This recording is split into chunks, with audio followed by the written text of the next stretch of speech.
Social media has become the perfect place for con men and predators to hide. Hi, my name is Dr. Natalie Jones, and I've been working with victims and perpetrators of abuse for many years now. And I want to kind of get on here and do a post. A lot of people tag me, in many different posts where people have talked about some of the things that I've already talked about on social media, or, they're kind of, going over their abuse or their trauma story or something happening to them. And, sometimes I might respond with a general video, but sometimes I do not. So there's a couple of different reasons why I don't respond. So I don't respond in new and active cases. I do still work for a living, and sometimes people may hire me. So I don't ever want to, comment on something that I don't know the details about, or, that's an ongoing active case typically, in most cases. So that's something that I won't do, because I get a lot of people asking me, well, what about this? And what about, can you talk about this? So I don't comment on those. But there's also cases, where people are sort of talking, or, this and that. But I can kind of tell that that they are lying.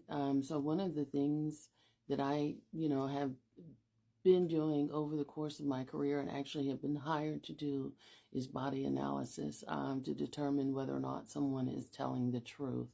And so I'm pretty good at it. I've had some of the best training. When you work with inmates, you kind of hear it. And it's good when inmates kind of, hats off to you, Dr. Jones, you figured it out. And so you have that, but so people, there is an attraction to social media because, who loves attention besides pathological personalities? Even if those personalities have mental illness and things like that, it is possible to have a co-occurring diagnosis of a severe mental illness as well as a personality disorder, a medical illness as well as a personality disorder. So those things are possible. People can have several diagnoses at the same time, is what I'm trying to say. And so a lot of times people like to get on here and tell sob stories for attention. They're not always telling you the truth. Either they're lying outright or they're lying by omission. And many people tend to do that. There's also the attraction to social media where, now with platforms like TikTok, you have monetized accounts. So there's also people that want to try to make money by any means necessary. So you see people that use and abuse their kids for attention and for money, use and abuse, other people and or themselves for money. So, one of the things that I've been seeing, which is why I say it's important to have, social responsibility when you're on social media. Not everybody has that, but, there's a lot of guru types that get on here. So a lot of your coaches and things like that get on here, a lot of them are definitely struggle with personality and characterological challenges, as well as possibly even mental illness at times. So when you see people get on here and they're like, what you guys call crashing out, but I call it, maybe having more of a crisis. That is something where, that is of concern. But you also see people up here who tell like these long, drawn out, elaborate stories, and they get millions and millions of views. They get millions and millions of followers. And it's amazing to me because, again, it just goes to show the power of personality types, right? But they're not being honest. And so there's people that, again, they'll kind of tell these stories, they'll garner sympathy, and they'll open up GoFundMes, they'll get all these deals, they'll get all of these things, but they're not telling the truth. And I figured this out long ago. As you guys know, I've talked about having a podcast for 8 years now.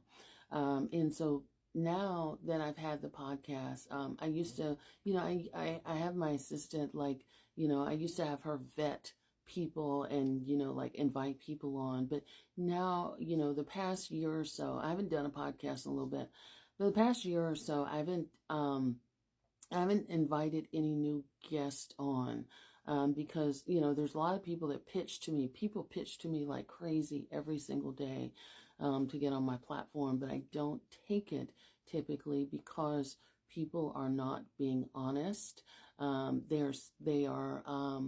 They're not subject matter experts in a lot of cases. So a lot of times people are just reiterating what other people say. There's far and few between people that can just sort of talk off the top of the dome and know what they're talking about in terms of subject matter. There's a lot of people that steal content. I've even caught people doing it to me, even people I've had on my show, which is seriously disrespectful. But there's people that just sort of pull from that because they want to have that attention. They want to be center stage. They want to be popular, but they're not experts. They're not actually doing the work, and they can't actually talk about things in depth unless they are the perpetrators of abuse, right? So you have people that pretend to be, that are wolves in sheep's clothing. So they pretend to be a benevolent character that's like warning you against abuse, but they're only warning you against things that that people like them, that they themselves has already perpetrated on others. So the reason that they can talk about certain things is because they have done, or and in many cases still actively do those things. So they're still harming people. They're still running game. They're still manipulating. They're still conning people out of their money. So they're talking about things that they're personally doing. And, very seldom do I see like a benevolent person on here that's doing good just because. But more often than not, a lot of times what people fail to realize are these people, and even in the cases of mental health, so a lot of these people are actually perpetrators as well. But the other thing too that I wanted to say, you always have to be very aware and very cautious about people that are profiting, things, but also people that are always sort of portraying themselves in a light where they're being taken advantage of, and poor is me, and this person did all these things, and it just seems to be over the top, right? It was so always be extra cautious when a story is super wild and over the top, but also when you have people that are like, woe is me. And the other thing that I'm always cautious of, especially when you have people that are, sort of trying to give advice to other people, but they're also monetizing and profitizing off of stuff. But people that genuinely seem to spiral out of control and can't keep their temperament. So just be careful with who and what you consume. I mean, there are people that give out good tips and suggestions despite having